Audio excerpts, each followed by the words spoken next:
I'd love to hear some examples during this interview here about what you've learned. Maybe we could take a look back to Stonehenge. When you felt into the mind of the architects of Stonehenge, what did you feel? What did you see? They were producing something, a structure where people could gather to pray, just like in a cathedral, and it would create light, spiritual light, the grace of God.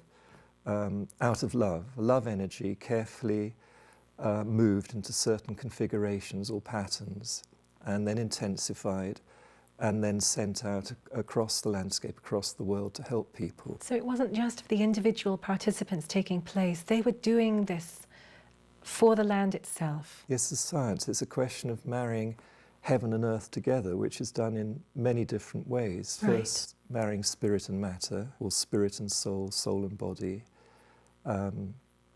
Bringing the wisdom together with the landscape. That was one of the early things I learned. You can't separate the wisdom from the landscape. It's very important where we are at any time, and so there's a wisdom about where to be at the right time in order to do the right things. And so all this comes in when you're creating a sacred structure. You have to site it in the right place, do the right things within it at the right times and in the right configurations and with the right orientations. Orientation matters, you know, whether you face east, west, south, north, whatever. It all matters. And if you get it right, you can create this experience of illumination or light, which is a joy, an absolute joy, and it comes as a grace because it's a gift from the spiritual world. Peter, is it harder to get it right? Or is it something that happens intuitively once you really know the subject? The hardest part is the initial stages of getting oneself into a harmonious state.